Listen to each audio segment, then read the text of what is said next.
You take a seed, you plant it, you grow it, you dry it, you roll it, you smoke it. You take a seed, you plant it, you grow it, you dry it, you roll it, you smoke it, and it goes down smooth. Hey! Spanning the continent to bring you the truth about cannabis and marijuana law reform.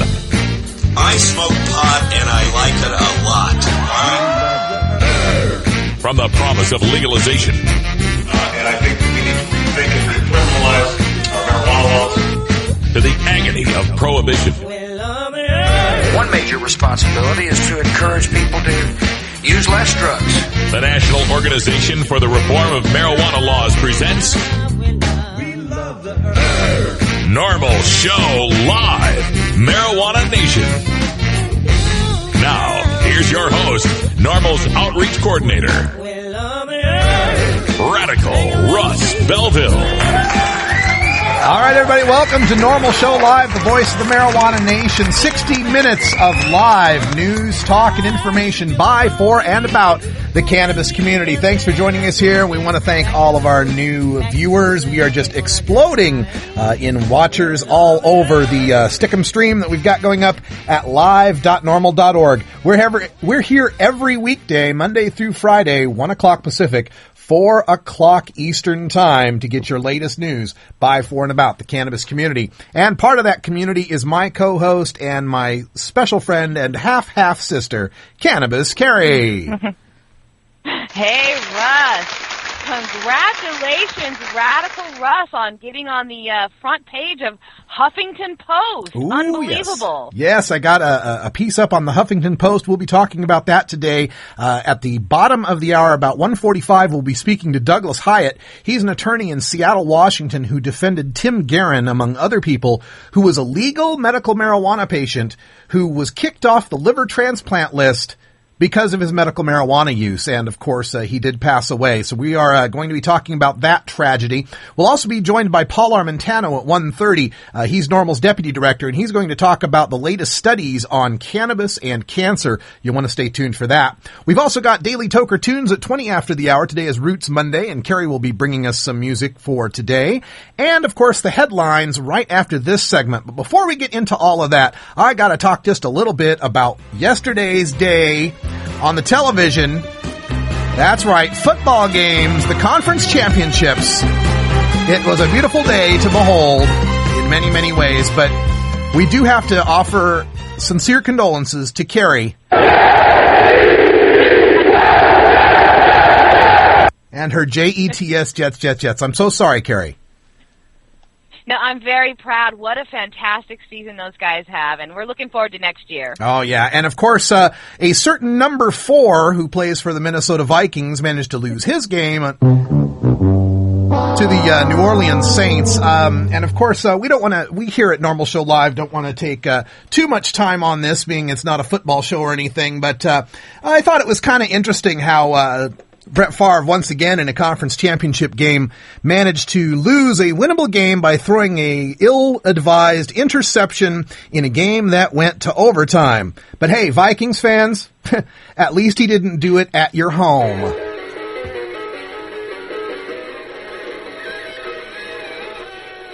All right, that's enough of that. We're having some fun here at NORML Show Live, and when we come back right after the break here, we are going to be getting our daily hemp headlines from Cannabis Carrie. Lots of stuff to talk about, including some controversy at law enforcement against prohibition. Stick around. This is NORML Show Live, the voice of the marijuana nation.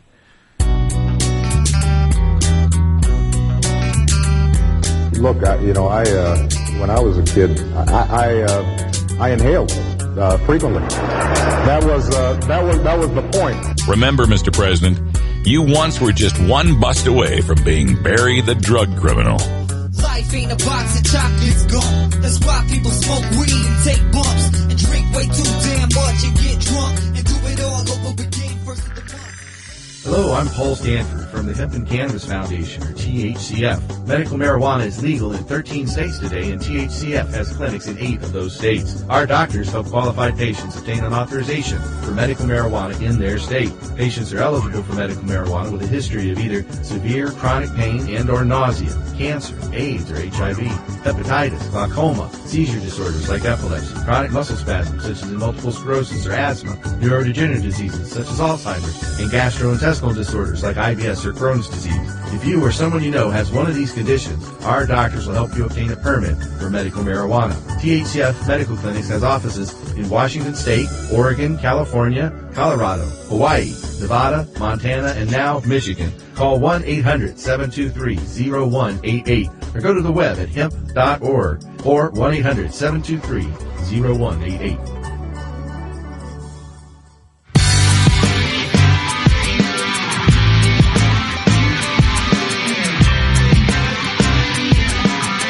Been busted?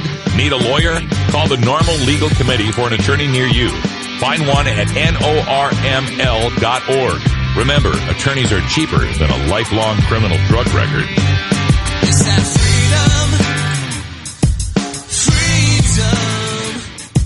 I'm free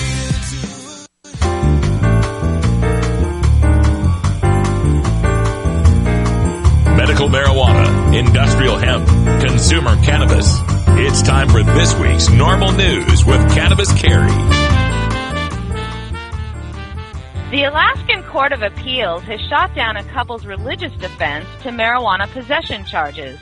Michael Linker, 64, and his wife were arrested back in 2003 after police found cannabis plants hidden in a secret room in their house. According to police reports, the arresting officers didn't find any paraphernalia related to smoking, ingesting, or selling the cannabis, just the plants themselves. The couple claimed they used cannabis oil in their religious practices to cleanse and anoint themselves. Lineker said that the plants had to be grown in a very specific way, and then a hand juicer was used to extract liquid out of the mature plants and mixed with olive oil. His wife said the process was messy but spiritually fulfilling. Freedom of religion is protected by the First Amendment of the U.S. Constitution, and the UNO courts concluded that the couple had just made up their beliefs. The lower court also said there's no credible recognition of some force of power beyond the personal that is themselves. An appeals court decision backed the lower courts, concluding, adding, in Alaska, some people's spiritual solace may be to go into the wilderness and commune with nature. Smoking a little dope or absorbing it through the skin may or may not turn it into a more pleasurable experience, but it does not turn it into a religious experience. They pleaded no contest, he to fourth-degree misconduct with a controlled substance, and she to fourth-degree attempted misconduct. The couple does have the option of taking their case to the Alaskan Supreme Court. Well, something I've always told people is that if you want to claim a religious use defense for your use of marijuana, your reward will be a nice jail cell where you can study your holy book for a long time. Now, that's not to say there is not legitimate religious use of marijuana. There absolutely is. And furthermore, I don't even really think you need a religious use defense to use marijuana. As far as I'm concerned, if living in a free country means that you can't take a plant that grows out of the ground and puff on it in the privacy of your own home, then this free country ain't worth the Constitution's hemp paper that it was written on. But if you're going to try to take that to court, it's not going to work. It's just not going to work, folks. It's been tried many, many times before by people who could demonstrate a far more serious and credible religious defense than these folks. And the problem is this. People look to this case that described how Indians, these Brazilian, South American Indians, could use ayahuasca, this very potent hallucinogen, or how some Native American tribes have the right to use peyote, the hallucinogenic cactus, in their religious ceremonies. This has been decided by the courts because they come up with this test, a two-pronged test, as to whether or not the religious use of that item substantially interferes with the government's mission to keep drugs illegal for most people's use. In the case of the ayahuasca or the peyote, the court reasons there are so few people that use those, and it's so easy to demonstrate that they are sincere religious users of those things, that it really doesn't stop the government from stopping other people from using ayahuasca or peyote. In the case of cannabis, it's exactly the opposite. The minute that the courts decide that there's a religious use to cannabis, suddenly there will be 22 million religious users of cannabis, all claiming they believe in a certain religion that allows them that use. And that would substantially burden the government from being able to keep marijuana illegal for all people. I'm not saying it's right, people. I think it's blatantly wrong, and it's a terrible interpretation of our constitutional rights to deny us the ability or the right to use cannabis any way we see fit. I'm just telling you the way it goes down in the courts. Don't go out there buying on the internet some religious defense card that's going to keep you out of jail, because guess what? It's not.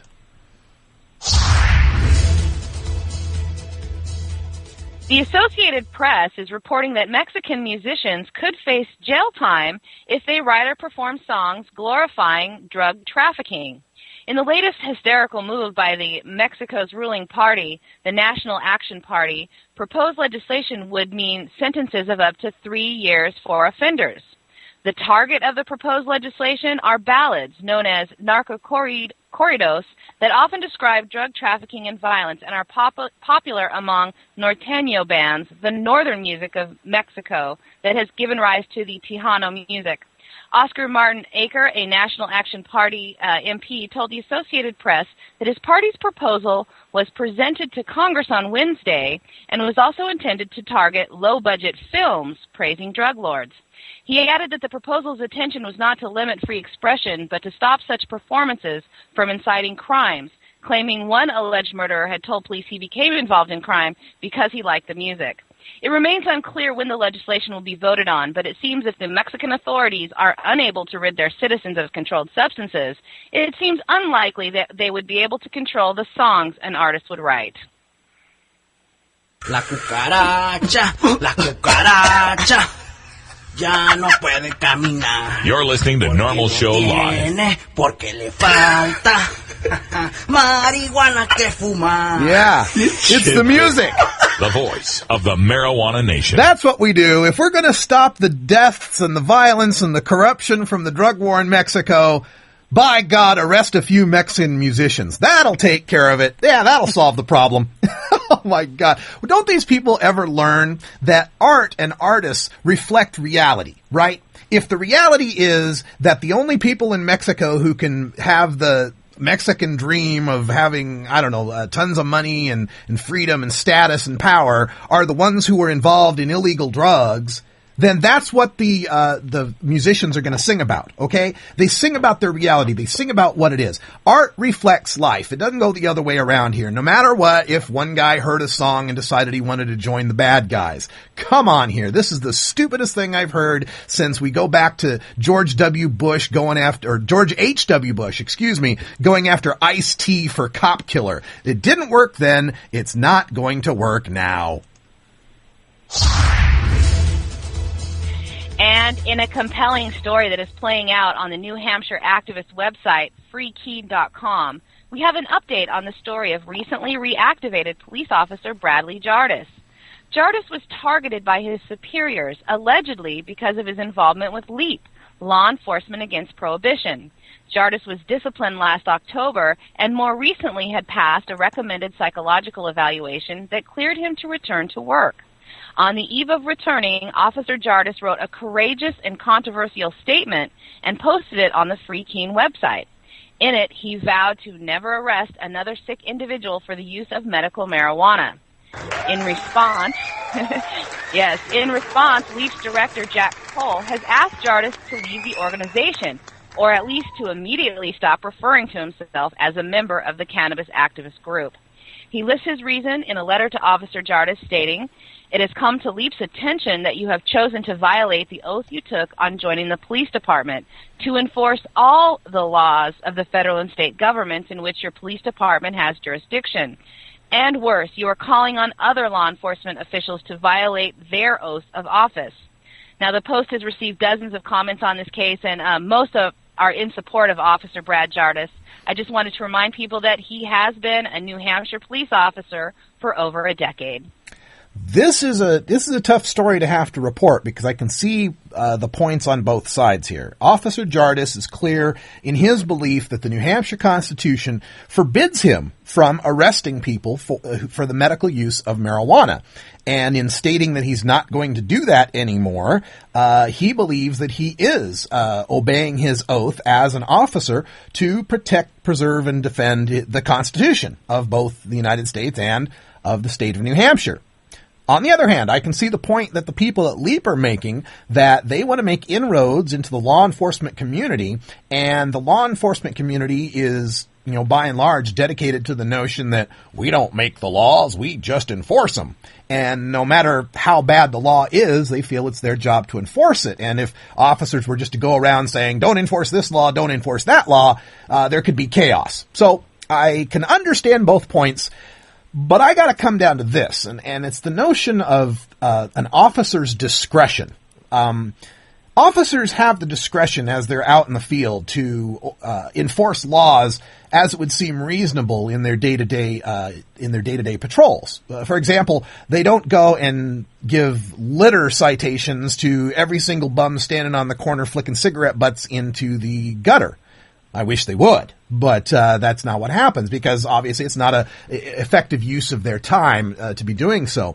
Neither do they arrest every jaywalker they see, not all the time. They sometimes have the time not to do that. And even in the cases of marijuana possession, many people can talk about how some police officers have used their discretion in the past to just confiscate the contraband and send the offender on their way. This would also go toward cities in the United States that have put together lowest priority enforcement initiatives, places in Missouri and Montana, Missoula, Montana, Seattle, Washington, and so on, that have these citizen-passed initiatives that say it should be the lowest law enforcement priority of officers to do any sort of marijuana arrests, in that they're saying there's more important things to do, right? You got more crimes to solve than to worry about a bunch of people smoking weed. And, of course, there's the 14 states now that have the medical marijuana protections, and this is what Officer Jardis is speaking of. Of course, New Hampshire is not a state that has medical marijuana protections, but it tried, and it did make it through the legislature, and it was highly popular with the people of New Hampshire, only to be vetoed by one person, the governor.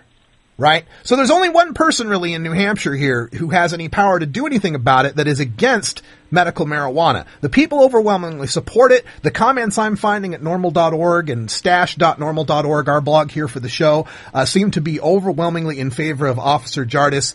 It's a tough place for LEAP to have to come out to, but I understand why they do it. But I'm with Officer Jardis on this one. It only comes twice a day, but I don't care. It's 420 somewhere. All right, it's time to check out our Cannabis Community Calendar, which you can find at normal.org/calendar. And want to give everyone a chance to check that out up on the web and all the other amazing things we've got going on at Normal. You can find the latest in news and headlines that we cover here on the show. And the calendar, which is I'm really happy about. This is the local Normal chapters all throughout the country who put together their events on this shared Google Calendar. It appears up at normal.org/calendar so that we can all get the same events and know what is happening at the grassroots level all around this great country of ours. And as soon as that appears here on my computer's web, I will be able to read a few of these events to you. Pardon me for not having this loaded up in advance, but sometimes we fly by the seat of our pants here at Normal Show Live. We are primarily a volunteer organization based out of Washington, D.C. I'm one of the few paid staffers here working many, many days a week, 6 days a week. I use about 12 hours a day trying to help overturn adult marijuana prohibition. Please get involved. Join Normal at normal.org. Well, unfortunately, I'm afraid that website's just not going to come up fast enough here. So we're just going to take a break. And when we come back, we will be joined by Cannabis Carrie again to talk about our daily Toker Tune. Today is Roots Monday. So we'll be bringing you the best in jazz, blues, country, and folk music for your 420 pleasure out there on the East Coast. We'll be right back. It's 20 after the hour, and we have to take a short break, if you know what I mean. Please support these sponsors who support Normal Show Live. Oh, have you ever met that funny reefer man? A reefer man. Have you ever met that funny reefer man? A reefer man. If he said he swam to China, he would sell you South Carolina. Then you know you're talking to that reefer man.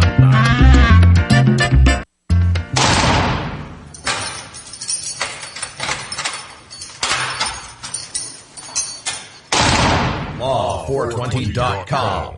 Hello, I'm Russ Belville, Outreach Coordinator for NORML. In my job, I read literally hundreds of headlines each month involving nonviolent, productive citizens whose lives are ripped apart by a marijuana or drug arrest.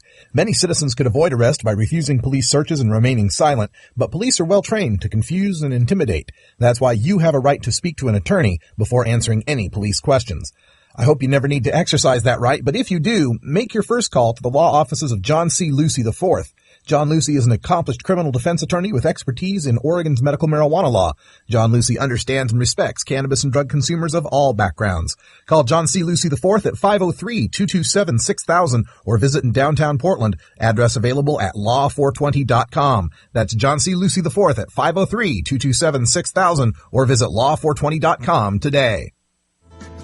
There is a peaceful solution called a peace revolution. And now let's take back America. Hi, this is Willie Nelson. Like millions of freedom-loving Americans, I'm a marijuana smoker, and I don't think that should be any of the government's business. There's absolutely nothing wrong with the responsible use of marijuana. The next time you light up, take the time to let your elected officials know how you feel. It's time we legalize marijuana and stop treating marijuana smokers like criminals. For more information on how you can help legalize marijuana, please contact NORML at norml.org.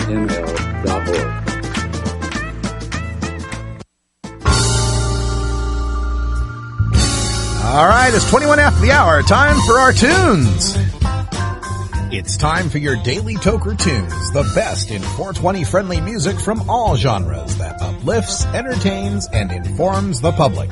Our pod-safe music is donated by freedom-loving musicians who support our goal of ending adult marijuana prohibition.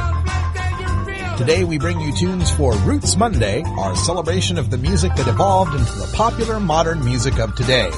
We pick the best of blues, country, folk, and jazz with a 420 feel and serve it up for you every Monday. Brought to you by PlanetFantastic.com and Bella Blue Tie-Dye Fashions. If you'd like to submit your song to be played on NORML Show Live, send it to us at stash@norml.org. Now, here's some great independent marijuana music for today's Daily Toker Tunes. I still haven't gotten around to fixing that pre-recorded intro. The website is CannabisFantastic.com, where you can check out Carrie's latest pieces on the news that she talks about here on the NORML Show Live. Carrie, how's it going, and what do we got for today's music? Well, Russ, you know that I love cover songs. I'm kind of a cover song junkie. And today we have New Orleans piano legend Henry Butler, and he's been nominated 8 times for the W.C. Handy Best Blues Instrumentalist Piano Award. Now, although blinded by glaucoma since birth, Butler is also a world-class photographer, with his work displayed at exhibitions throughout the United States. Playing piano since the age of 6, Butler is a master of musical diversity, combining percussive jazz piano and the New Orleans-style sound. Butler continues to craft a sound that is uniquely his own. A rich amalgam of jazz, Caribbean, classical pop, blues, and R&B influences, his music is as enticingly eclectic as that of his New Orleans birthplace. In 2005, Butler lost his home and much of its contents to the floods resulting from New Orleans levees failures after Hurricane Katrina. But thankfully, his archive of tapes survived.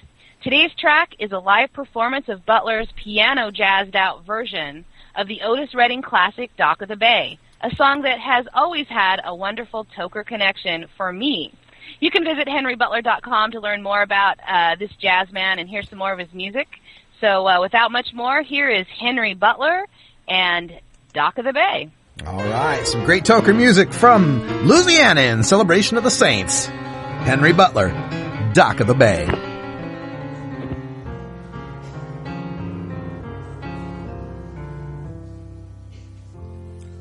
Sitting in the morning sun, I'm be sitting, yeah, till the evening come.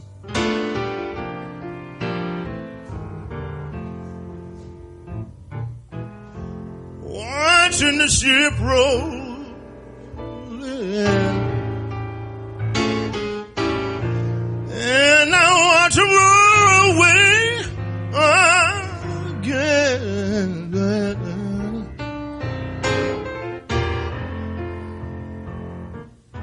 Sitting on the dock of the bay,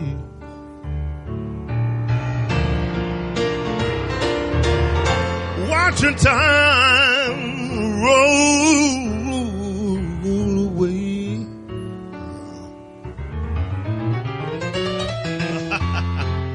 Sitting on the dock of the bay, wasting time.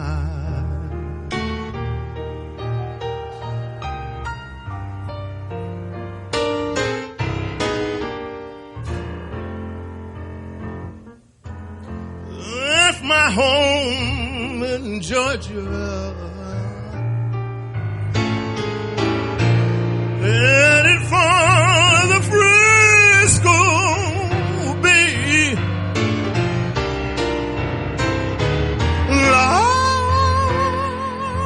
Lord, nothing to live for. Seems like nothing would come my way.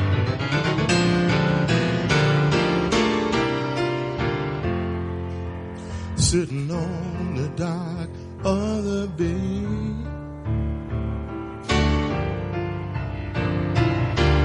watching time roll away.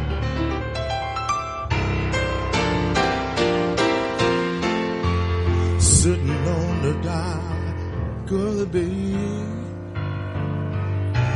wasting time.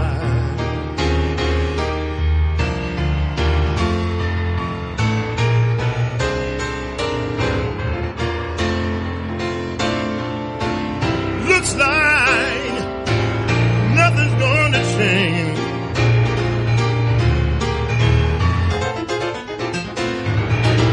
Everything still remain the same. How can I do what 10 people tell me to do? So I guess I'll remain the same.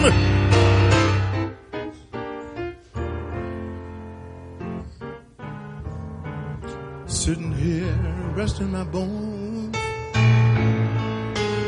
'cause this loneliness won't leave me alone.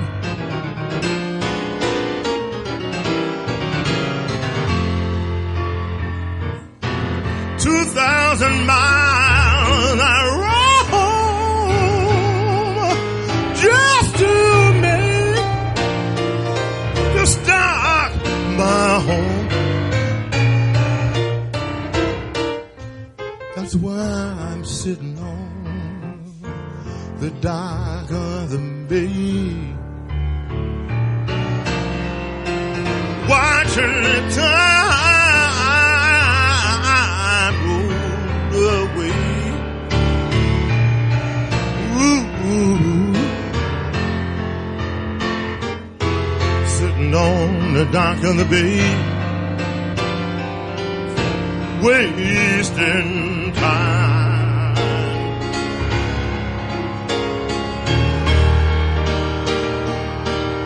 Wasting time. Oh Lord, wasting time.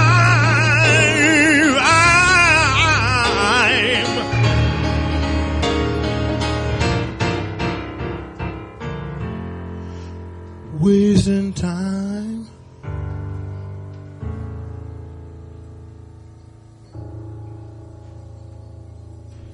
Oh, yeah, a little Daily Toker Tunes. Henry Butler there.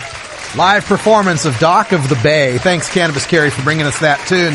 When we come back, we are going to be joined by Paul Armentano, NORML's Deputy Director, to talk to you a little bit about cannabis and cancer. Stick around. This is NORML Show Live.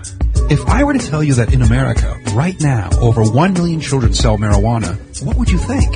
Would you think that any public policy that creates over 1 million teenage marijuana dealers needs to be re-examined and possibly amended? You would not be alone. The members of the National Organization for the Reform of Marijuana Laws, aka NORML, have been working since 1970 to reform marijuana laws such that responsible adults, not children, sell and use marijuana. Isn't it high time to reform America's misguided marijuana laws? This is Alan St. Pierre, Executive Director of NORML in Washington, D.C.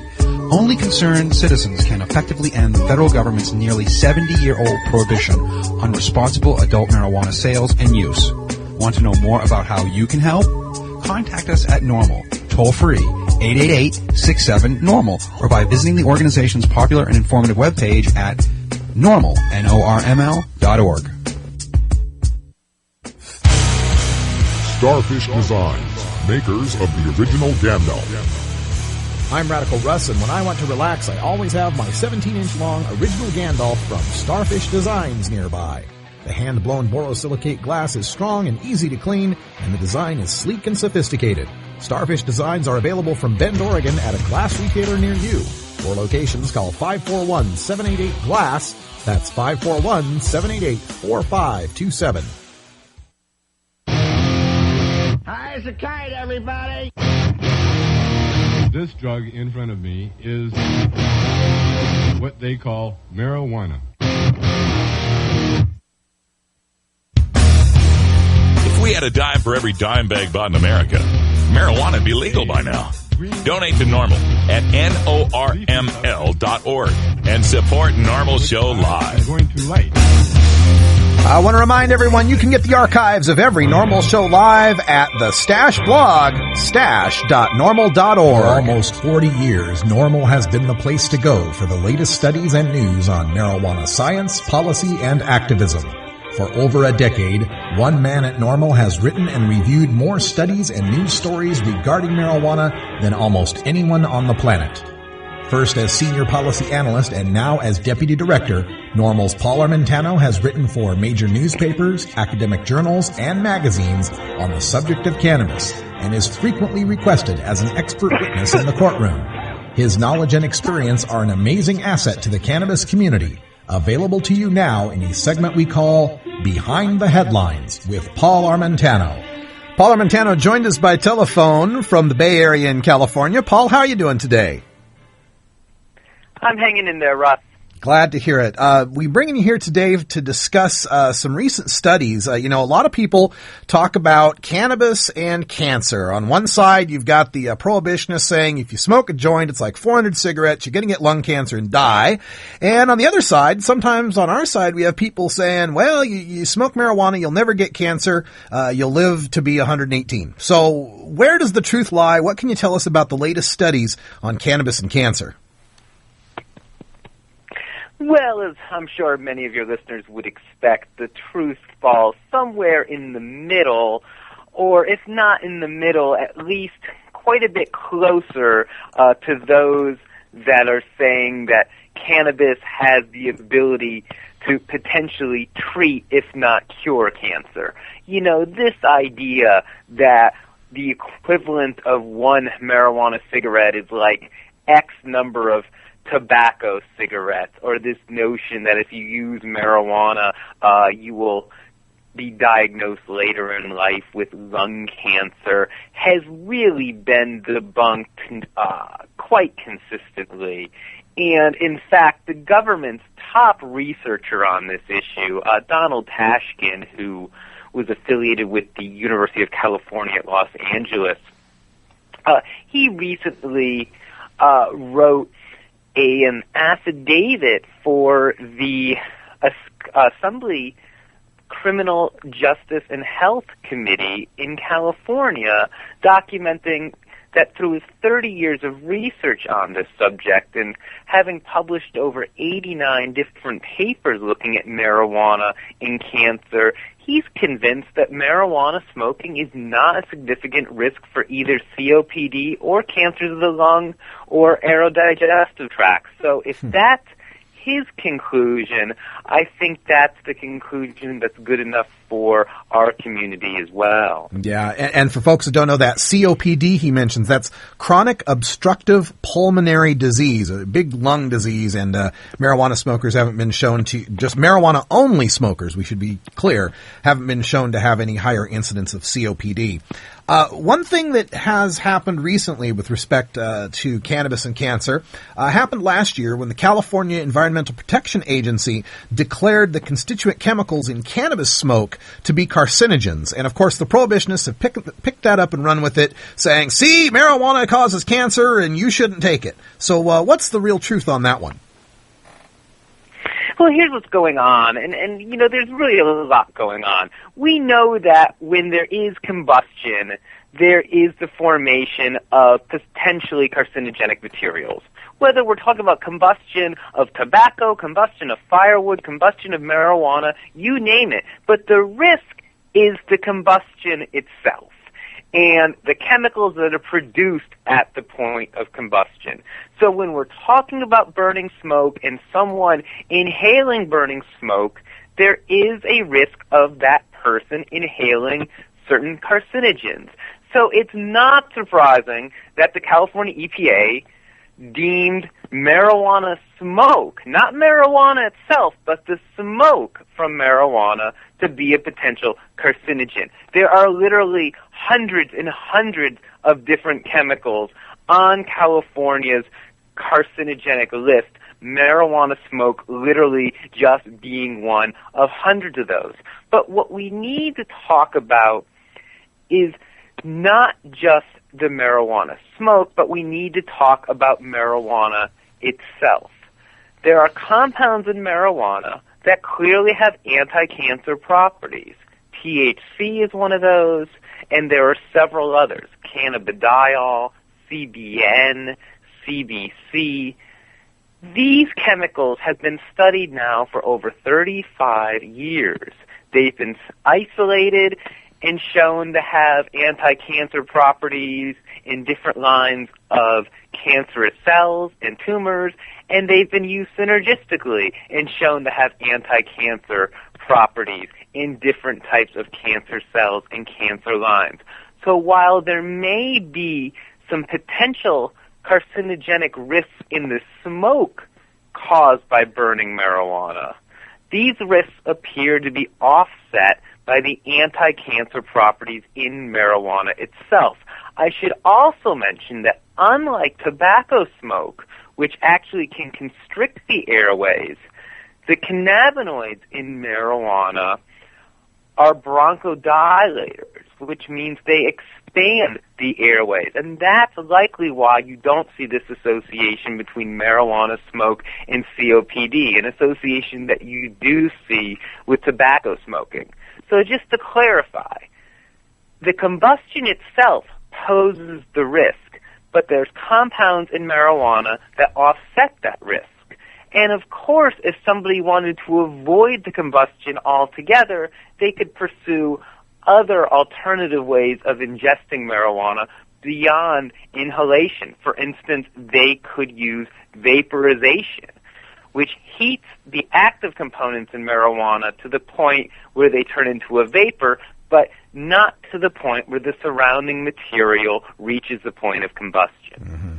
Well, we're speaking with Paul Armentano, NORML's deputy director, also called on in courts across the country as an expert witness many times on the science of cannabis and the studies of cannabis. I'm also checking out the chat room here at live.norml.org, picking up people's thoughts on the issue here. I have one chat here from the NorCal Kid who says, we had a patient, apparently in California, bring in edibles with labels that said, warning, the state of California has deemed marijuana to contain carcinogens. So you're saying for edibles, there's no need for that under the law or under the science? No, in fact, under the law, only the smoke itself is deemed a carcinogen.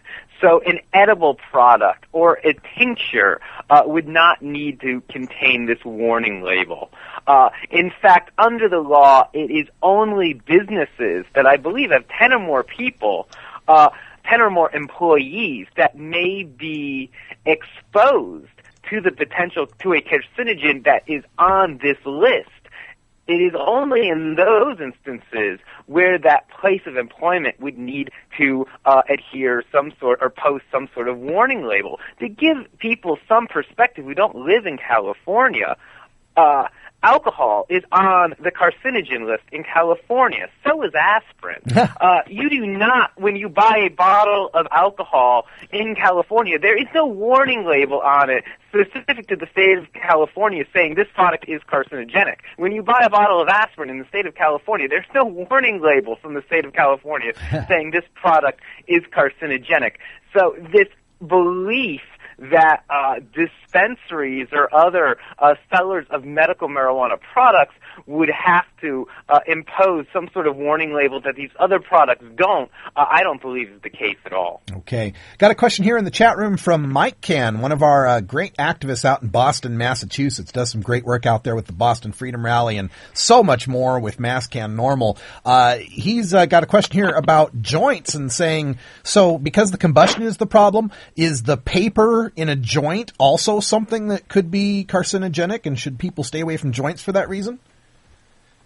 There have been some studies looking at inhalation, whether it's from vaporization, whether it's from water pipes, whether it's from pipes, whether it's from joints, and trying to determine which delivery device delivers the maximum amount of cannabinoids while delivering the least amount of potential carcinogens.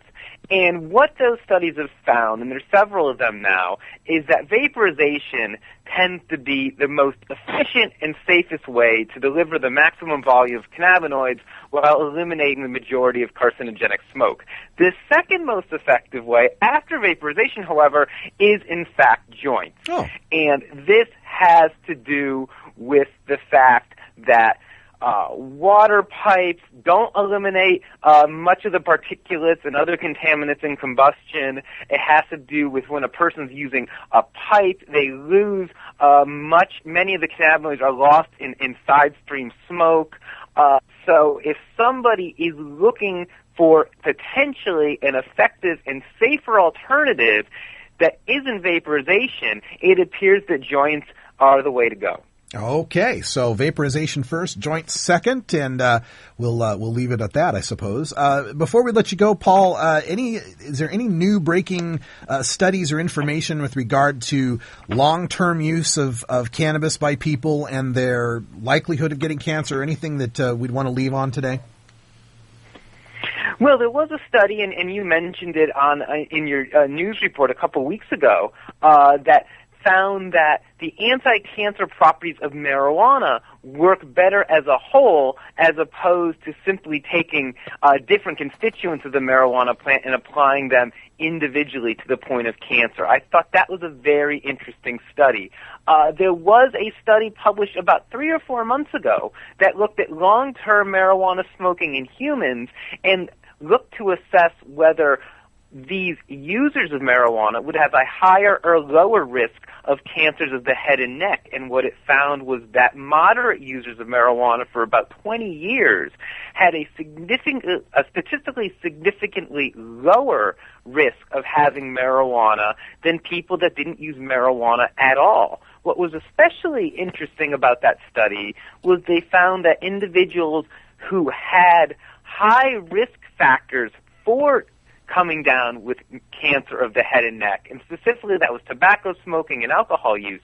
If those individuals used marijuana in addition to smoking tobacco and drinking alcohol over a lifetime, they still had an elevated risk of head and neck cancer, but it was far lower than those individuals who only drank alcohol and used tobacco and didn't use marijuana.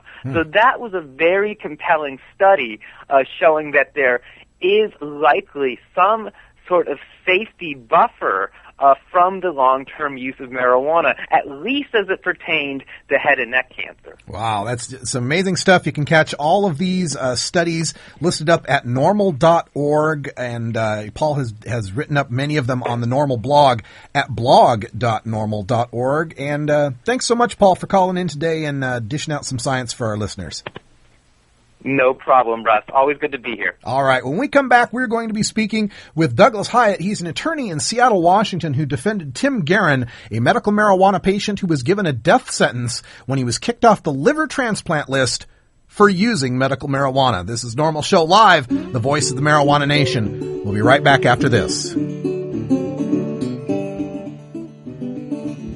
This is NORML Show Live. As regards to legalization, it's not in the president's vocabulary and it's not in mine. Providing dictionaries to drug czars since 2009. I don't care what you say. That ain't right. I said, that ain't right. That ain't right. I don't care what you say. Marijuana and alcohol are the two most popular recreational drugs in America. Marijuana smoking is non-toxic, relatively safe, and has a low risk of dependence. Alcohol drinking is potentially fatal, dangerous to society, and is quite addictive.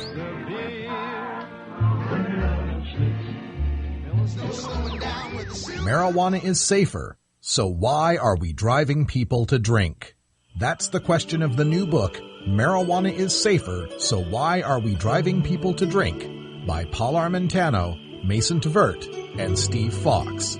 Visit Amazon.com or ChelseaGreen.com today to order your copy of Marijuana is Safer, or visit MarijuanaIsSafer.com.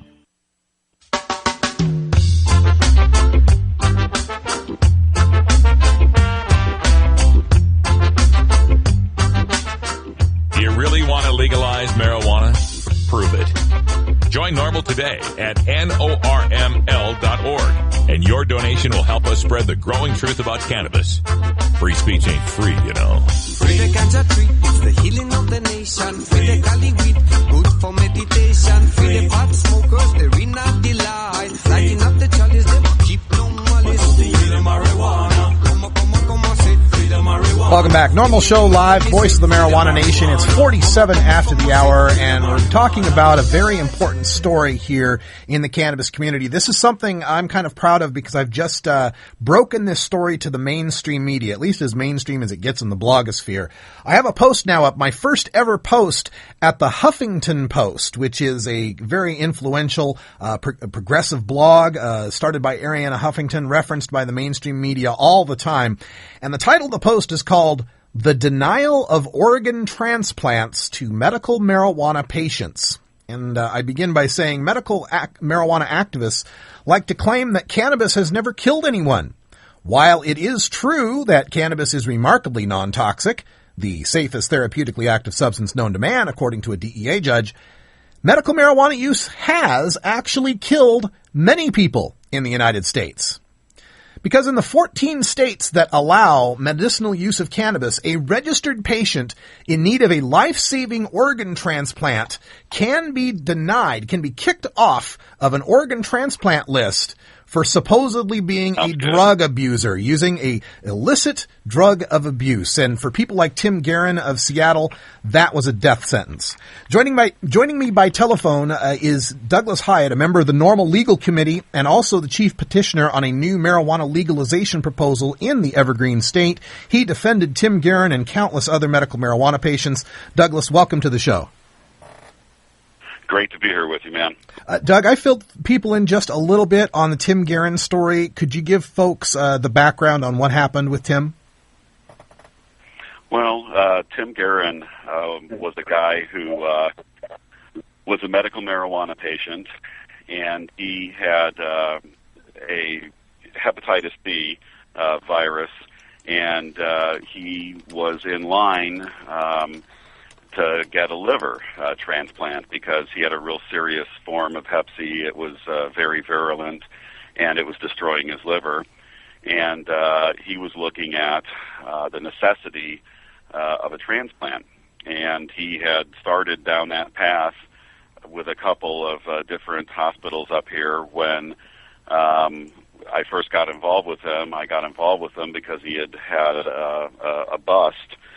He was growing marijuana for his own use pursuant to Washington law. When the transplant programs found out that he was a medical marijuana patient, they denied him. He was very, very sick. By the time we got him to the University of Washington, he was denied initially at Harborview in one program, and we brought him to the University of Washington to try to get him in another. And he would have been the number one patient. He would have gotten the first liver available. He was in that bad a shape.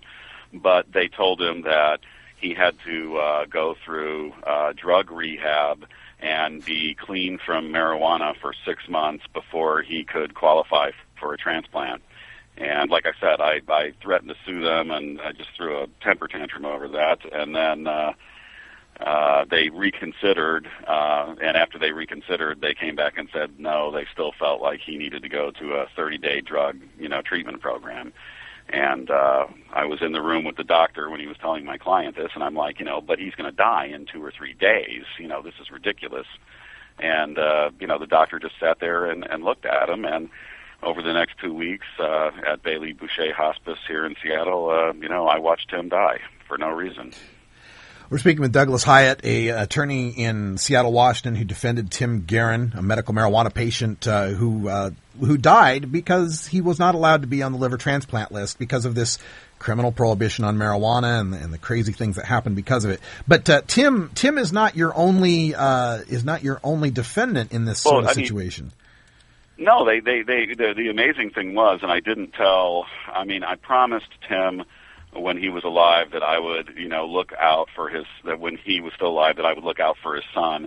Tim did not know because I didn't tell him, and his son didn't want him to know. But his son, Lennon Guerin, was raided and subject to a full-blown drug raid and everything while Tim was still alive, and was actually charged with a crime as well. They tried to, they just threw the kitchen sink at him. They added all sorts of charges. They tried very, very hard to get Lennon Guerin, Tim's son, in trouble too. We were able to get that case dismissed last year. David Arganian and I, another attorney here, we were able to get it dismissed on search and seizure grounds. But they were actively going after another Hep C liver patient, and they were then they were going after his son. It's pretty sick situation. Yeah. And the thing about it, Russ, is there's no science whatsoever to support this. They're basing the whole thing on an idea that marijuana may contain a bacteria called Aspergillus, which can cause fungal. It's actually a fungus, can cause fungus infections and stuff like that. But it's really not a concern. That's a viable one, and it's just a ridiculous shibboleth. It's not anything scientific true. There's no valid reason. There are people that believe that marijuana actually helps with transplant rejection issues, that it helps chill out the immune system so that it accepts new organs more readily. There are people doing research on that, good scientific research. That can tell you that this is just a very, very unfair thing here. Yeah, certainly the research that I found, this was in 2009, October of 2009, research at the University of Michigan. They studied 1,489 liver transplant patients. 155 of them were cannabis users, and over a span of 8 years, the researchers concluded, quote, patients who did and did not use marijuana had similar survival rates. Current substance abuse policies do not seem to systematically expose marijuana users to additional risk of mortality. End quote. So the science is in. This does not hurt the chances of someone getting a liver, rejecting it or getting sick. The argument they use with absolutely the argument they'll use with alcoholics is they'll say, well, we don't want to give a liver to an alcoholic who's just going to go drink and kill the liver again. That does not apply here. No, it clearly doesn't. And cannabis is not a toxic substance, as you know. It's a benign, therapeutic substance. It's quite safe. And it doesn't really have much of an effect upon the liver. And there have been a number of studies that have concluded that marijuana is perfectly safe for transplant patients, and there's simply no reason other than a class. There's kind of a class feeling that you get when you're involved in this up close and personal. You're it kind of turns into a class thing. You know, they're worried about how someone in the program looks, or, you know, they're worried about, oh, is that person homeless? Or, you know, they're really very sensitive to what I would consider almost class, political, how does it look type stuff, compared to actual substantive concerns, substantive medical concerns. This ought to be, you know, based on substantive medical concerns and science, and not based on whether doctors do or don't like somebody. You know, I mean, that's just ridiculous. Yeah, you know, and my readers are up in arms about this, and I get comment over and over and over again, we need to sue, but really there's no ADA angle, there's no medical marijuana law angle. Explain the difficulties here with the way the law is written in trying to sue over this. Well, it's real unclear how you know this whole organ donor system and how it works and everything is very Byzantine. It's hard to find out, you know, how you would get review. The only avenue that I've been able to think of is, like, one of the reasons why we moved Tim Guerin to the University of Washington Hospital was we felt that because that was a state-supported hospital, that we might be able eventually to get court review because it's a state-supported hospital, because it's funded with taxpayer dollars.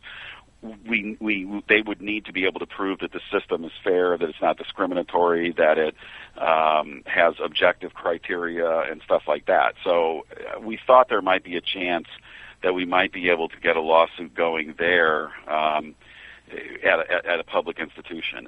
I'm, you know, not sure about that, and I'm still not sure how it's going to work. I've gone to doctor's appointments with a couple of more medical marijuana patients who are seeking liver transplants and have been involved in programs at the U, and a couple of them have turned out to be in better shape and they don't need the transplant.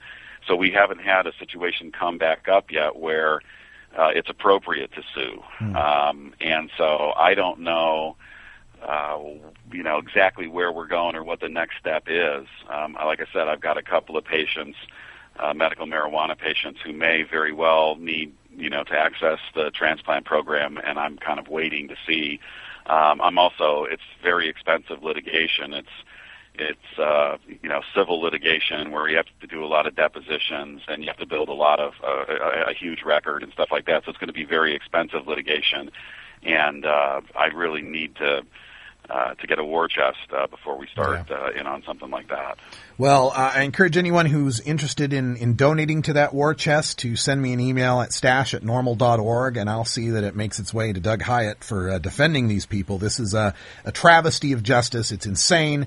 And, you know, just to shift gears a little bit, Doug, you know, I always say that medical marijuana is a beautiful thing, but it doesn't go far enough, because as long as cannabis is illegal, we'll always have these problems in between the legal side and the illegal side. So can you tell folks about your initiative in Washington State for legalization? Well, what we're working on, and you know, let me say this, Russ, about that, and I think you're exactly right. I mean, we've talked about this issue before, and I think you know exactly where I stand on this. I mean, I've been representing medical marijuana patients for, you know, over 10 years now, 12 years since we've had this law, and it's become crystal clear that there is no way to get medical marijuana to patients, to get it to patients safely. Law enforcement does not believe in the medical marijuana law. They don't want to follow it. They don't respect it. And they're looking for every way they can to shoot it down. The only way, it's become crystal clear to me that the only way that people can protect patients and get medicine to patients that need it, and protect patients from the black market, is to have marijuana legal for all adults. And to that end, what I'm trying to do here in Washington, and we're working on the final language right now. We have a deadline of February 3rd, but we're working on final language right now that basically just removes all the criminal penalties for adult marijuana in Washington State. That would mean possession, that would mean delivery, that would mean sale, that would mean cultivation, that would mean everything. For adults, It'd still be illegal to be driving messed up. It would still be illegal for juveniles. It would still be illegal for an adult to deliver to a juvenile or involve a juvenile. But for adults, all penalties would be removed. And to me, that has several advantages. One, and first and foremost, it protects medical marijuana patients, and it gets medicine to medical marijuana patients, and it guarantees an end, I think, to the black market. Two, it makes absolutely clear that hemp, industrial hemp, is legal in Washington State, and it gives the farmers an argument, initiative-based, that they've never had before vis-a-vis the federal government. Three, it protects recreational weekend tokers, or whenever anybody wants to toke it. It basically legitimizes responsible adult use.